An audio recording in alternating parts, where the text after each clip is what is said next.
Live from Liverpool, The Dark Paranormal, Season 18.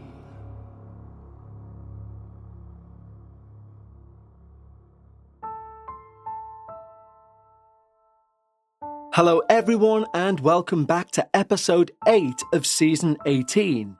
I can't believe that already next week's episode will be our penultimate episode of the season before we take our standard end of season 3-week break and return for season 19. And we have some very exciting news regarding season 19, which will be shared with our Patreons first and will be announced on our penultimate episode next week. And I genuinely cannot wait to share that news with you, especially after Season 18 has proven to be our most interactive season to date. You will have often heard me bang on about how I want this to be your show, and me to be a mere conduit to tell your experiences. And we are now getting to that point. I genuinely feel it. This season, especially with the amount of back and forth correspondence, both between you and I and between yourselves as a listener group. And that listener group is something which I genuinely have a heartfelt, sincere appreciation for. And there's a wonderful word called qualia, which means you don't know how to describe the word. And that's exactly what this feeling is when I think about the community we've managed to build together. And it's only growing stronger and stronger. And interestingly, I thought as the community grew, it would start to lose its ethos, i.e. paying everyone respect and being a safe space. But on the contrary, it's grown even stronger. It's become even more supportive, and it's become arguably a safer place than it ever has been, which is something that's blown my mind completely. Also, when we look at season 19 moving forward, with the announcement to come, and then finally season 20, and when I say finally season 20, I mean from season 20 onwards, we will no longer be numbering the seasons. We will still have seasons, of course, because even podcasters need a break, but we will no longer be numbering the seasons because I think by season 20, or by the end of season 20, The Dark Paranormal itself will be fully established as, I think, the safest paranormal community online. And I know that's a very bold claim, but I genuinely think that's the case. And the fantastic thing about that is that's not down to me. I've created a platform for like-minded individuals to group together. It's a community effort that has built this space, and it does genuinely give me hope in humanity. Now, I am going to talk about Patreon briefly because it does offer perks, obviously, and it supports the show and allows it to keep running. But I also want to emphasise that if you're unable to join Patreon, you're not thought any less of as part of this community, and you can still do your part for absolutely no charge to help the show grow. Leave us a nice review, subscribe, mention it to friends, because I do think together we can make this show the best it's ever been. More people leads to more experiences, which leads to more discussion.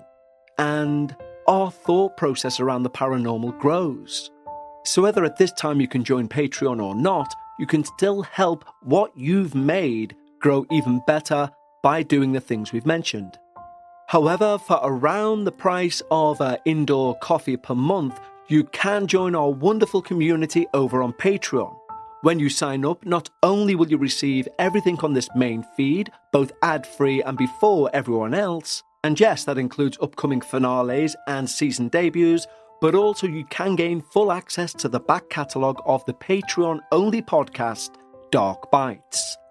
Dark Bites has almost 100 hours of Patreon-only content, which is all listener stories.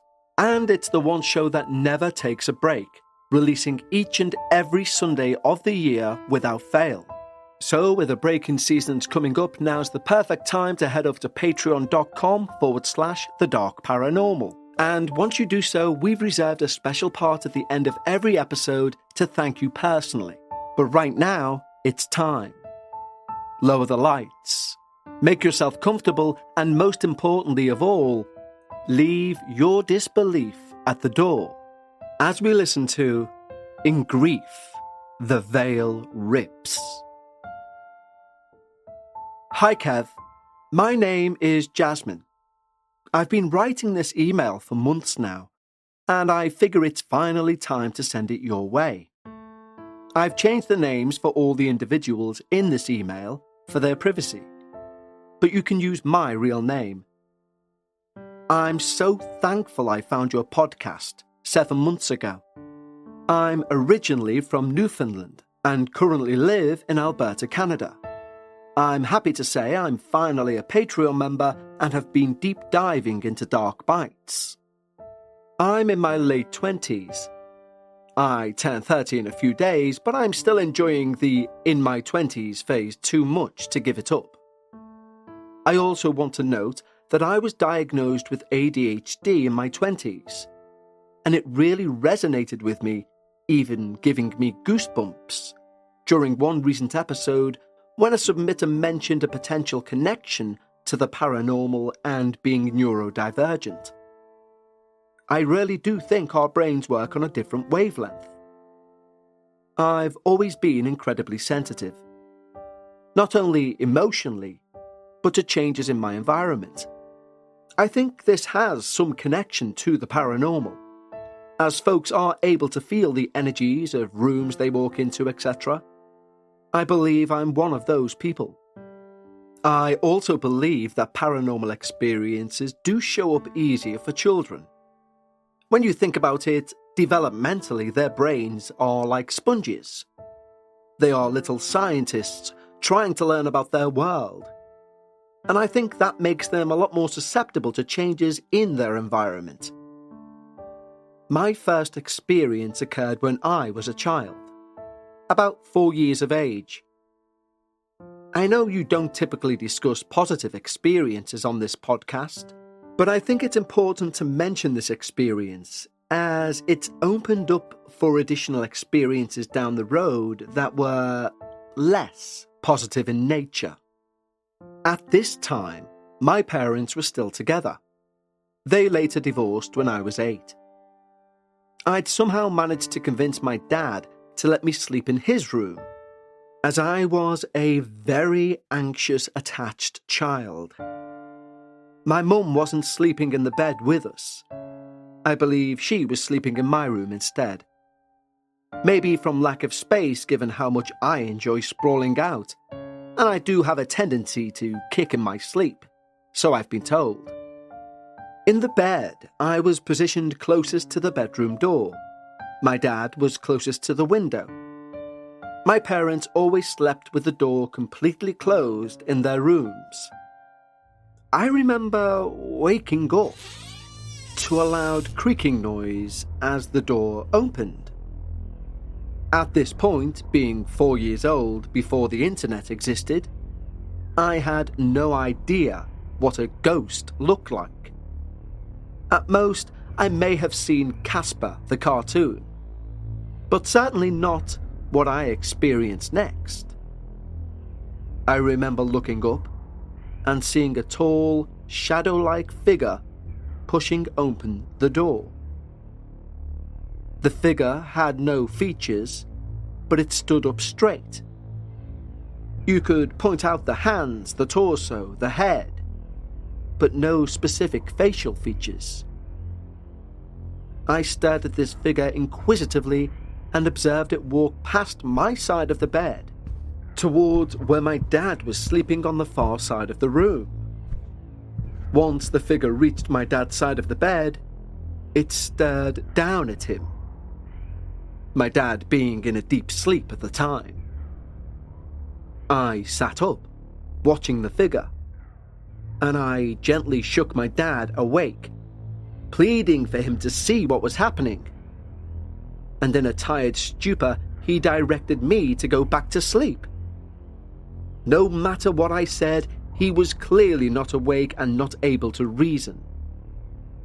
The shadow figure stood still and continued to stare down at my dad. After what felt like ages, the shadow figure started to move towards the door to leave the bedroom. But once they reached the middle of the bed, they stopped, raised their head, and began looking at me. It felt like they were doing this forever. They were almost studying me, as I was studying it. Yet, during this, I was not afraid, more excited. I can't fully explain it, but I felt a sense of warmth around me, a sense of familiarity. I knew that what was happening was not of concern, and I knew this shadow figure was not a threat. And then, for some reason that is currently completely unfathomable to me, and almost humorous, I jumped out of bed and said hello to them, and told them my name. I held out my hand and told them I would walk downstairs with them. I remember the feeling when they put their hand in mine. It wasn't warm like you'd expect it to be if a person held your hand. But I did feel a kind of sensation and could see the silhouette's hand in mine, if that makes any sense. I held their hand and walked downstairs to the kitchen. I remember looking at the clock on the microwave, and yes, it was 3 a.m. I told the shadow person that my dad would be upset if he knew I was up. I also remember telling them that if they wanted popcorn, they could put a bag of popcorn in the microwave and put it on for 3 minutes. I think back to this and laugh because clearly that popcorn would have burnt, and why would a spirit want popcorn? Nonetheless, I said goodbye to this shadow person, parted ways and crawled back to bed. The next day I told my parents what happened, and of course, they did not believe me. For years and years they dismissed my experience and told me I'd imagined the whole thing. But I know my experience was real. I've never been one to have dreams that make sense, and at this point in my life, I'd never heard of a shadow person. But since learned that this is a very real experience and exactly matches what I experienced. My dad has later admitted that it is possible it was my uncle who died in a car accident at 19, or my grandfather who passed before my birth. And it would make sense, considering the land my family home was built on was inherited through my dad's side. I get emotional reading back this experience because the warmth I felt seems to confirm this may indeed have been a family member. This was my first experience with the paranormal, a positive experience that I believe has made me more susceptible to other paranormal experiences. My next experience with the paranormal occurred when I was around 13 years old. My parents had since divorced, and my mum, brother and I had moved into a 100-year-old house. My nan, my mum's mum, had recently passed away, and this was the first loss I'd ever experienced. I remember really struggling to make any sense of any of it. How could one person be there one day, then gone the next? Where did they go? I often thought about my previous experience with the shadow person, and I didn't understand why my nan didn't come back like that. I remember sitting in my room many nights saying out loud, but quiet enough so no one else could hear, "Nan, are you okay? Please show me you're here, and that you're okay." Weeks went by without anything, and I started to give up and accept that I would not be getting any signs from her. Shortly after, my aunt, my mum's sister, told my mum about a voicemail she received the day before. She was very shaken by this voicemail. She said she'd had a missed call from an unknown number, and that they left a voicemail. When my aunt listened to the voicemail, apparently, it was my nan's voice, clear as day, saying, I'm fine, I'm okay, in a reassuring manner. My aunt repeatedly listened to it and said it was without a doubt her mum. She was very shaken by this voicemail. After listening to it, she held her phone out and tried to save it, but accidentally deleted the voicemail. She was devastated by this, but swore to everyone it was my nan. She couldn't understand how she managed to delete it. When my mum told me this, I started to cry and told her about how often I'd spoken to Nan and asked if she was okay. We all agreed that this was Nan's way of letting everyone know she was fine. Around that time, things started happening in the house we lived in. Very subtle nonetheless. One thing to note about my nan is that she loved her tea. I can't even tell you how many cups of tea she would go through a day. It was her signature. We noticed the kettle would turn on at random times in the house. Mum would say, Jazz, was that you? Was what me? I'd reply. Did you just turn the kettle on? No, I'd reply. And then Mum would say, it must have been Mum then.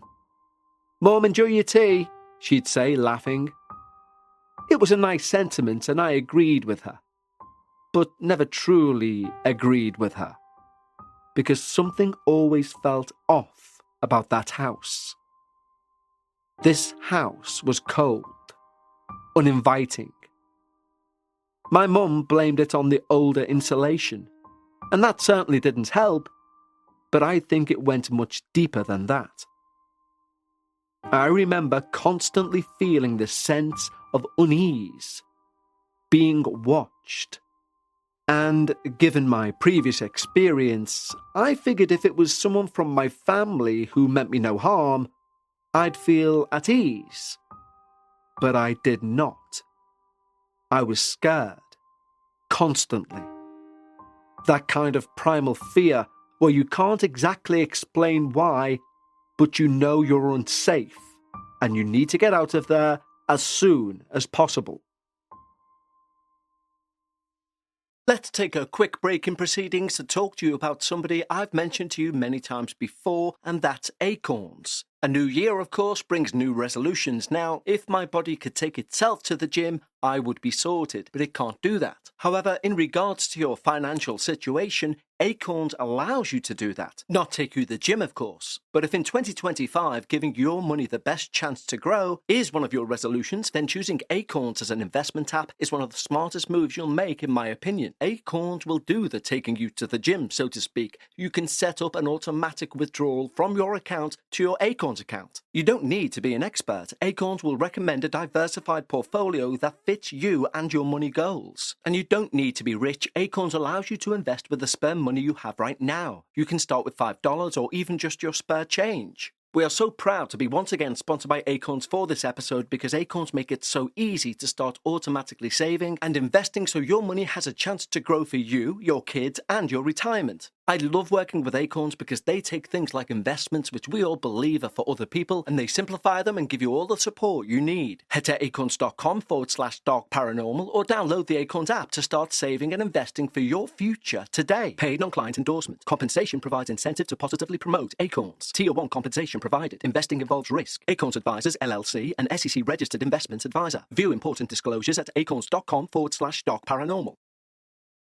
Being at the age of 13, my mum finally started giving me some freedom, as I didn't need a babysitter.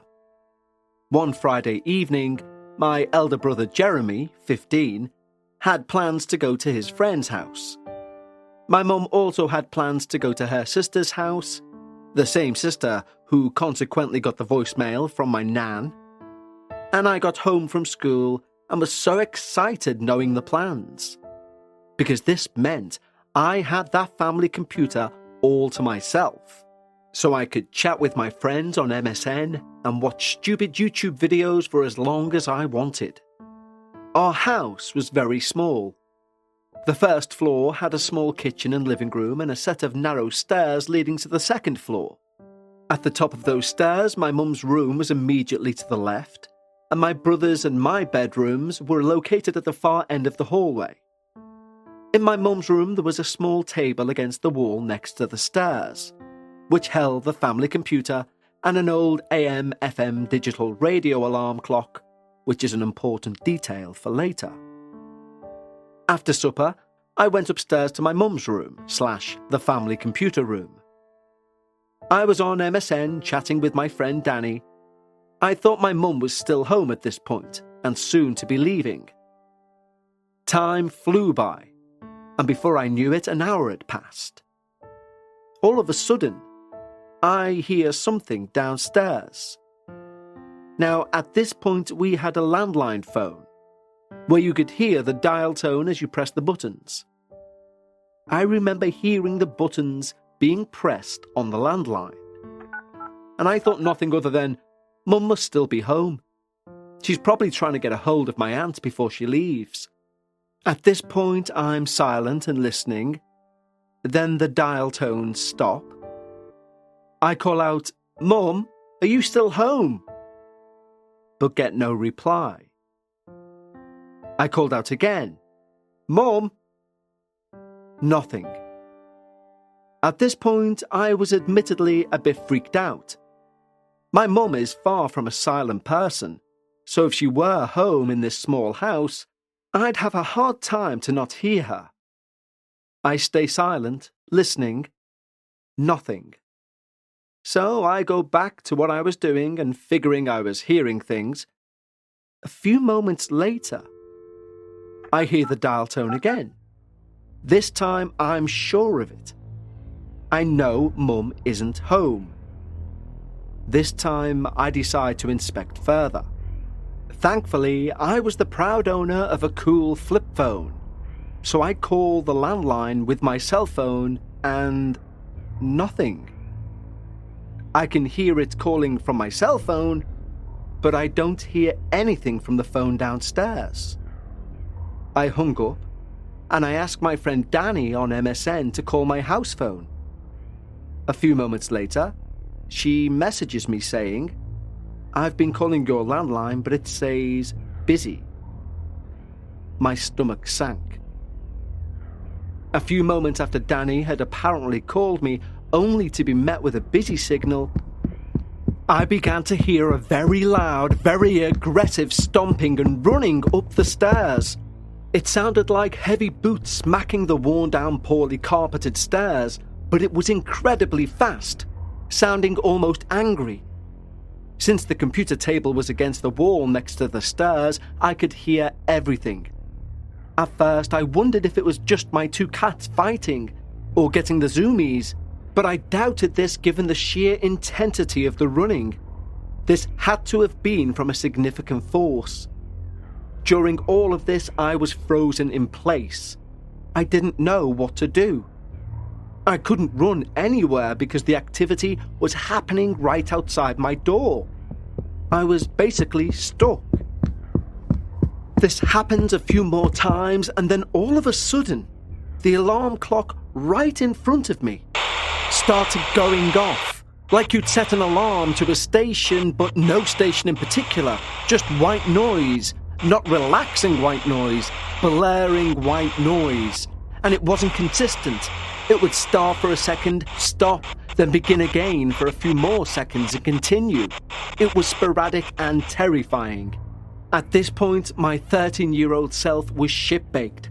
I started sobbing and immediately called my mum on my cell phone, begging her to come home, something I'd never ever done before, given she was a single mum and very rarely got to enjoy any time away from her kids.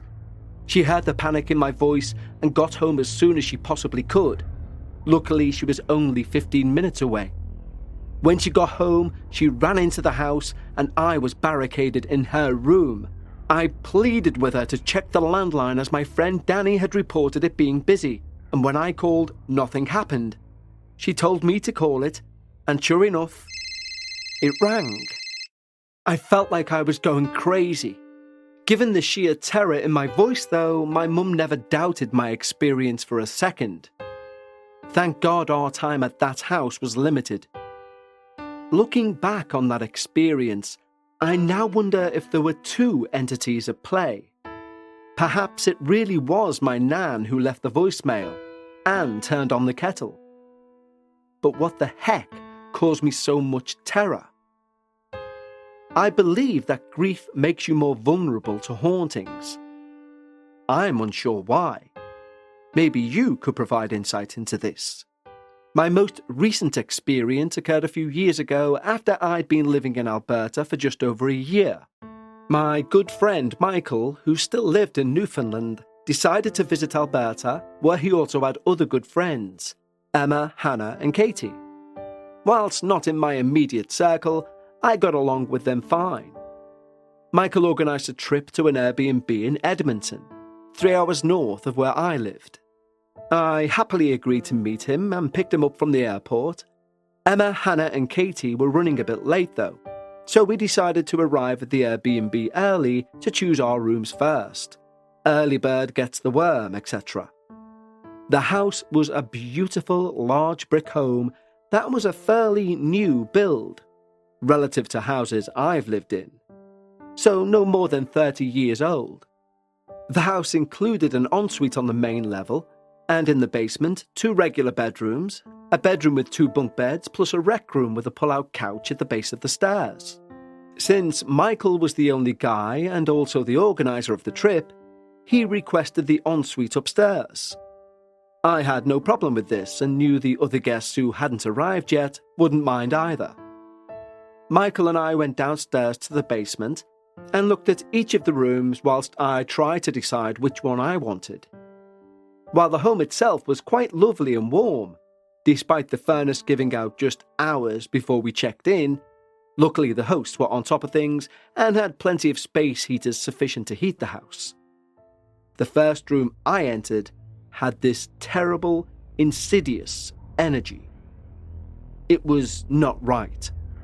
I could feel the hair standing up on my arms. The room itself was plain. A double bed, a random chair facing the bed in the corner of the room. The room itself had no personality, but there was something about it that made me want to get out of there as soon as possible. I nervously said, let's see what the other rooms are like, knowing there was no way in hell I was staying in that room. The other rooms were warm and welcoming, and I quickly picked the nice double bed in the adjacent room. Shortly after, the other girls arrive and pick out their room. Hannah wanted the bunk bed, Katie was happy with the pull-out couch in the rec room, and Emma picked the room I happily avoided. Then I progressed and we were playing some games, drinking games, as early 20-somethings do, and I found myself alone with Michael briefly.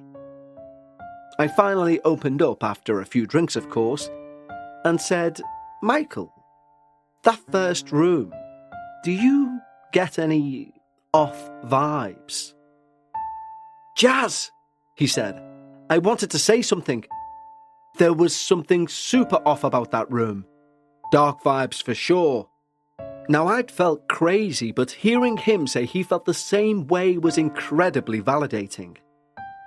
Then I progressed and we finally tell Emma about the room. Thankfully, she said she didn't feel anything and doesn't seem bothered by it. The night festivities come to a natural end and we all go to our respective rooms. I sleep like an absolute angel that night, and even on a good night I'm usually up multiple times. The next morning, however, Katie says to me, "Jazz, what were you doing last night?" Now I'm confused as I truly cannot remember leaving my room. "Huh?" I say. "I kept hearing you running up and down the stairs. I thought for sure it was you." I'm not entirely sure why she thought it was me. Maybe she'd already asked Emma and Hannah before asking me, but I assured her it wasn't me.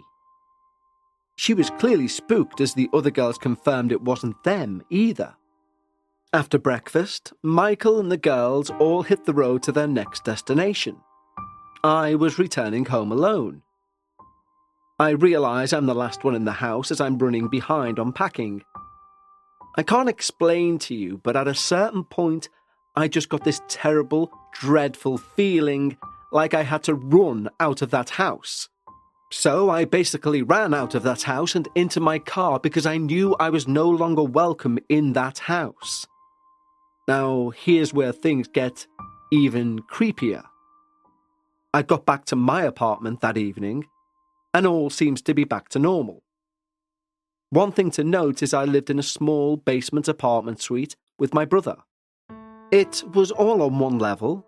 I had an ensuite in my bedroom, and my brother's bedroom was next to mine, with a bathroom outside of his room in the hallway.